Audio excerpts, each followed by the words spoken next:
E já começamos com entrevista. Agora vamos com a nossa primeira entrevista do dia. Vamos falar sobre o PL 146 de 2020, que defende com urgência que as pessoas que estejam sendo despejadas não sejam despejadas enquanto permanecer a pandemia. Sobre esse assunto, nós vamos conversar agora em nosso estúdio com o deputado Maurici, do Partido dos Trabalhadores. Bom dia, deputado. Tudo bem? Seja bem-vindo ao estúdio aqui do Jornal da Rede Alesp. Bom dia, Fábio. Bom dia a você. Bom dia a todas as pessoas, paulistas ou não, que nos veem hoje aqui no Jornal da Rede Alesp. Devo olhar para cá? Devo olhar para lá? Como se o senhor se sentir mais à vontade, Okay. Ali o senhor fala direto com o seu espectador, né? E aqui a gente tem um bate-papo aqui agradável. Vamos começar esse nosso bate-papo, deputado, falando o seguinte: com a pandemia, 1,3 mil famílias foram despejadas durante a pandemia em São Paulo. O senhor tem o PL 146 de 2020 para que essas pessoas não sejam despejadas. Fale mais sobre esse projeto, por gentileza.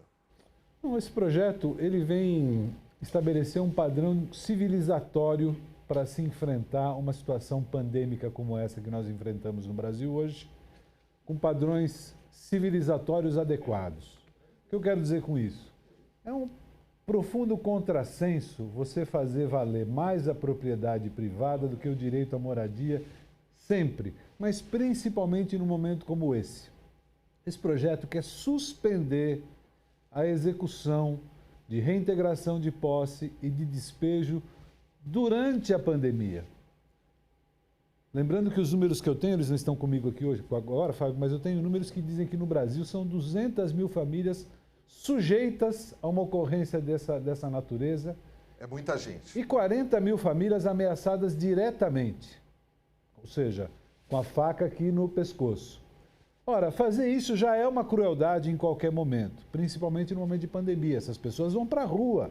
E não é só a questão sanitária, a questão da doença, da peste, da pandemia que está posta. É também a questão do emprego, da geração de renda, certo? E como é que as pessoas vão fazer? Vão para a rua, gerar aglomeração e particularmente cruel no momento. Você observou que eu estou com muita roupa hoje, por quê? Porque nós estamos entrando no frio.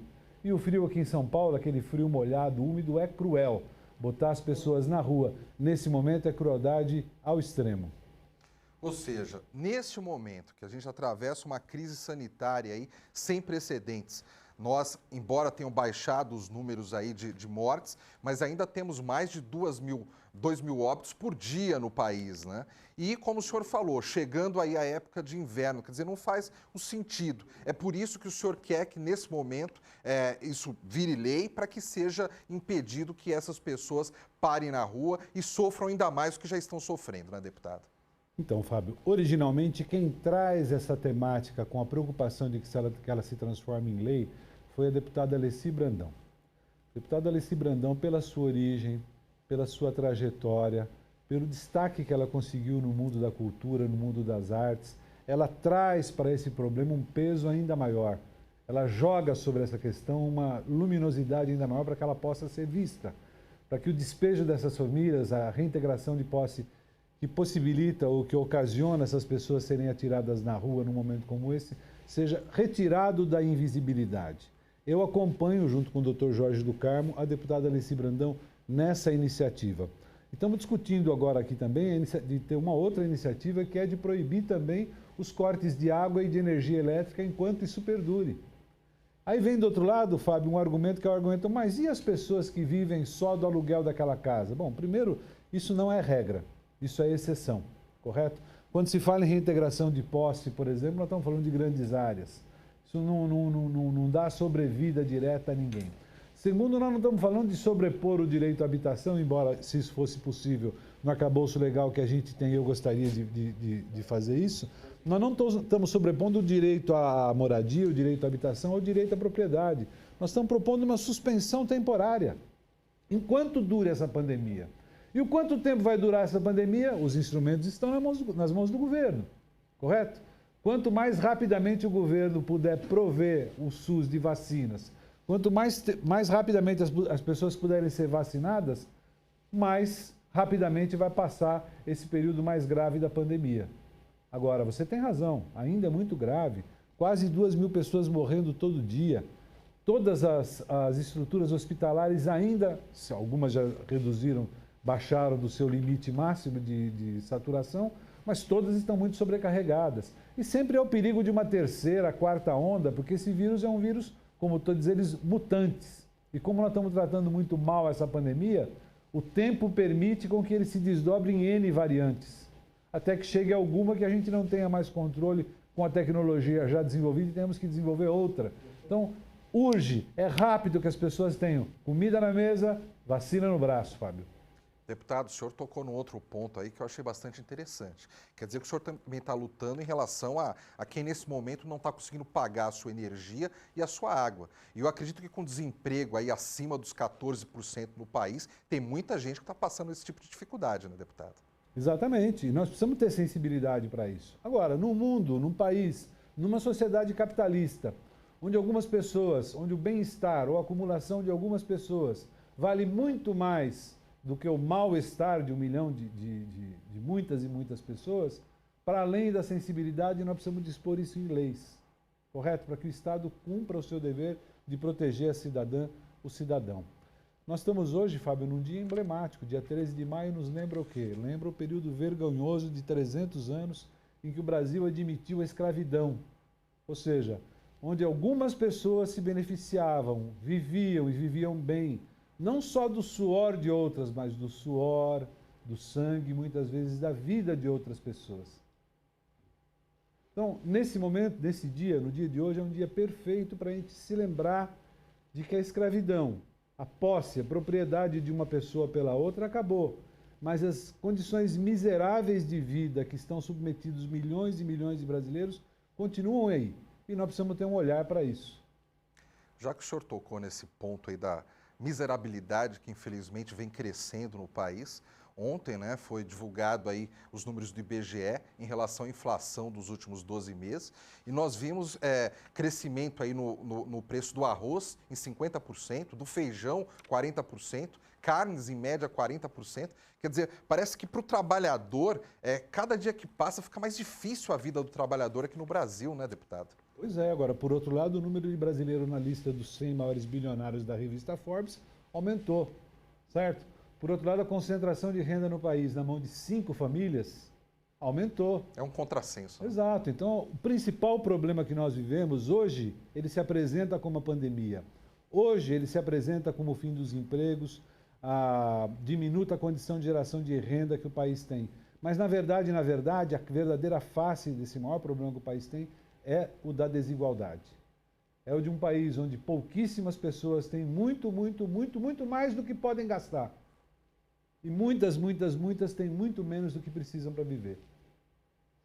Deputado, em relação a esse projeto 146, qual está sendo a receptividade dele aqui dentro da Alesp? O senhor acredita que é um projeto que deve passar, que deve ser aprovado na casa? O que seus colegas deputados têm falado com o senhor a respeito disso?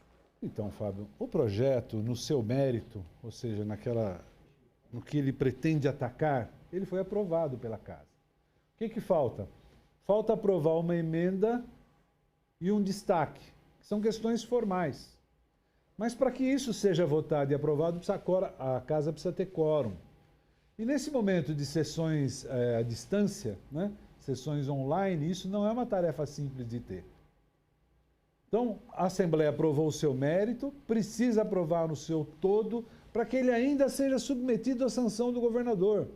Então, nós temos um caminho largo a percorrer. A sensibilidade que você pergunta. Eu acredito que a maioria das nossas deputadas e deputados são sensíveis a esse problema. Alguns, no entanto, têm compromissos outros. Alguns, por exemplo, têm compromisso com o seu arcabouço ideológico, aquilo que ele acredita com mais alma, com mais vigor do seu ser, que é a propriedade privada. Esses serão contra. Esses sempre vão valorizar mais o direito da pessoa de ter o seu aluguel para receber do que o direito da outra pessoa de morar. Esses serão contra. Há outros que não compreendem bem o problema. Falam, mas e se a empresa pode ser beneficiada? Ou seja, preferem olhar pelo lado da exceção. A empresa dona de uma grande área, tá? Estaria se valendo de artifícios legais para não entregar ao seu verdadeiro dono. Nós estamos falando de uma situação isolada. de uma situação que não é uma situação de regra. Então, eu acho que os deputados e deputadas terão motivos para votar a favor e motivos para votar contra. O que nós estamos apelando é para que tenham isso que você falou agora, Fábio, que é a sensibilidade para o momento que o país, que o Estado de São Paulo atravessa. É que tenham sensibilidade para que as pessoas mais pobres, em especial, já estão passando por um momento terrível e que a gente pode minimizar o seu sofrimento aprovando uma lei como essa. Agora, deputado, o que o senhor falou me deixou um pouco preocupado no sentido da morosidade dessa aprovação, né? Porque uma pessoa que corre o risco de ser despejada, ou uma pessoa que não está conseguindo pagar a sua conta de luz, sua conta de água, não dá para esperar, né? Se de repente demorar demais para ter a sanção do governador em relação ao projeto, talvez essas pessoas já estejam na rua, né? Muitas delas sofrerão. O que nos assiste nesse momento, Fábio, e quem nos vê aqui pelo Jornal da Rede Alesp, é a sensibilidade dos tribunais. Porque os desembargadores já têm recomendado aos juízes que evitem situações como essa nesse momento. Então você pode se valer de possibilidades que o processo judiciário oferece para postergar uma situação como essa. Agora, de novo, vamos ter que contar com a sensibilidade dos juízes, correto? Porque, obviamente, não há de se esperar que o juiz haja contra a lei, correto? Mas ele pode ter a sensibilidade de trabalhar com os prazos que a lei lhe oferece. E é com isso que os pobres têm que contar hoje, já que não podem contar com a celeridade da maioria dos legisladores. Deputado, o senhor foi eleito presidente da Comissão de Educação e Cultura da Alesp. Qual a expectativa em assumir esse novo cargo? Então, primeiro, eu fico muito feliz de poder estar retribuindo a confiança que a sociedade depositou em mim ao me eleger deputado estadual, ocupando esse cargo, que é um cargo de dificuldade. E o momento é um momento de grande dificuldade, exatamente pela questão que nós estamos falando agora, que é a da pandemia. Aulas suspensas, aulas online, professores e trabalhadores da educação ainda sem vacina, alunos que perderam um momento importante no acúmulo do seu conhecimento para levar para o resto da vida, para saber como é que compensa isso. A relação empregador-estado, empregados, trabalhadores da educação, a relação sociedade-estados, tudo isso é um grande desafio. Sem contar a questão da cultura, correto? São Paulo maltratou muito.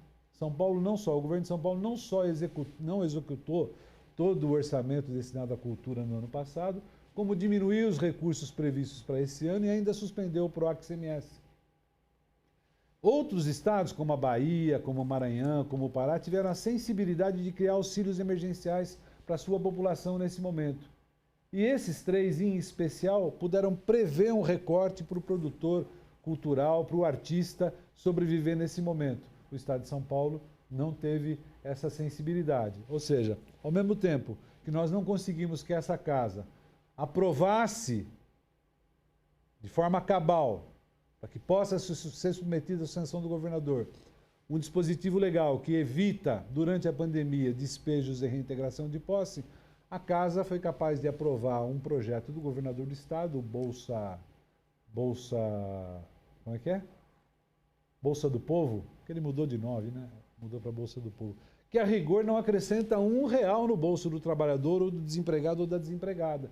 Ele junta projetos que já existem, e isso é bom, né? Você ter uma gestão unificada de vários projetos que se destinam, no fim e ao cabo, que é a geração de renda e auxílio a setores sociais é bom, gerencialmente é bom, mas não acrescenta, acrescenta 400 milhões, criando 20 mil, aspas, frente de trabalho de R$500 aí, para pais de alunos, mas faz isso com o dinheiro do Paula Souza e da própria educação, ou seja, não acrescenta R$1 dos 7,7 bilhões de superávit orçamentário que o governo teve no ano passado para diminuir o sofrimento do pobre ao longo da pandemia. Então você vê como é que é o contrassenso, né? A casa que pode caminhar para uma direção, mostrando sensibilidade num projeto e sendo insensível em outro.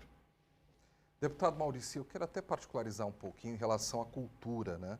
Porque num momento como esse, dificuldade, que é necessário, sim, alguns cortes no orçamento, a área de cultura acaba ficando, às vezes, renegada, né? Então, assim, precisa cortar acaba cortando ali para a área de cultura, às vezes até para a área de educação, né? O senhor vê, tem jeito de se contornar essa dificuldade? Por exemplo, aqui em São Paulo, aqui na capital paulista, tem a Cinemateca Brasileira, que tem um acervo fantástico, né? Cultural, histórico do Brasil e que vem nos últimos anos passando por enormes dificuldades. Como conseguir, num momento tão difícil como esse, não tirar mais ainda da parte cultural, deputado? Então, quando a gente olha só para dinheiro, Fábio, dinheiro sempre falta. Porque sempre você quer fazer uma coisa a mais. Na sua casa, né, para particularizar, como você falou, na minha casa, no nosso orçamento doméstico, o que vier a mais é lucro. Você sempre vai ter alguma necessidade que você pode satisfazer com o que vem a mais. Agora, quando não tem dinheiro, o que você tem que ter? Você tem que ter prioridades. Então, no entendimento desse nosso governo, educação é ou não é uma prioridade? Cultura é ou não é uma prioridade? Então, vamos falar, porque a gente já está falando do governo do Estado. Quando você suprime o PROAC e ICMS, você está economizando dinheiro no orçamento do Estado? Não está. Porque, a rigor, o produtor cultural está lá buscando alternativas de gente que queira aplicar em cultura e aquilo não necessariamente se realizaria em outra situação, correto? Então, não é um dinheiro que está disposto no orçamento. Agora, no orçamento, o governo do Estado sequer executou, ou seja, gastou o que tinha para gastar no ano passado em cultura. E quando você fala assim, tem que cortar, tem que cortar. Tá, mas me fala uma coisa, o governo imaginava e construiu todo o orçamento do que ele ia gastar, imaginando que ia receber um X de reais no ano passado. Muito bem. Além daquele X que ele recebeu de arrecadação de impostos, ele recebeu mais 7,8 bilhões de reais, que não estavam no orçamento, ou seja, ele não contava com aquele dinheiro para executar aquilo que ele podia executar sem cortar nada. Muito bem, o que ele vai fazer com esse recurso? É uma situação excepcional. Beleza, mas a pandemia é uma situação excepcional. O desemprego provocado pela baixa nas atividades econômicas em função da crise sanitária é um momento excepcional. Então, de novo, o governo tem outras prioridades para usar os 7,7 bilhões de excesso orçamentário do ano passado, de excesso de arrecadação, e entre essas prioridades não está nem a educação, nem a cultura, sabe-se Deus o que é que está, na medida em que o governador não diz isso para essa Casa de Leis nem para a sociedade. Deputado, o nosso tempo está quase esgotado, mas eu quero fazer a última pergunta para o senhor. Nós ainda estamos enfrentando os problemas da pandemia, é o que nós conversamos aqui agora há pouco, que são mais de 2 mil mortes ainda por dia no país. Existe a possibilidade da terceira onda. O quanto isso preocupa o senhor como parlamentar, no momento que o Estado de São Paulo também já está com uma flexibilidade bastante grande, muitos dos comércios aí voltando a funcionar. Eu peço que o senhor até responda essa última pergunta e fale direto até com o nosso espectador a respeito, por gentileza. Bom, segunda-feira eu vou fazer 60 anos. Estou aqui contando os dias e as horas para poder me vacinar. Eu acho que todos e todas devem ter a mesma preocupação e a mesma vontade de se imunizar. Porque nós vamos estar protegendo as nossas vidas e as vidas de quem a gente gosta, a vida das pessoas que convivem conosco. E é bom, seria muito bom que todos e todas pudessem fazer isso até segunda-feira, porque daí nós evitaríamos uma terceira onda. Uma terceira onda significa que o vírus se aprimorou as condições dele de sobreviver, de multiplicar e de contaminar mais pessoas e chegar mais diretamente a atravessar as nossas defesas. Então é importante que a gente se vacine o mais rapidamente possível, mas continue usando máscara, continue prezando o isolamento social, até que a gente possa debelar, com vacina no braço de todas as pessoas e comida no prato, essa pandemia do nosso país. Muito obrigado, Fábio. Muito obrigado a todas e a todos e até uma próxima oportunidade. Grande abraço. Deputado Maurici, do Partido dos Trabalhadores, muito obrigado pela sua presença aqui no estúdio do Jornal da Rede Alesp.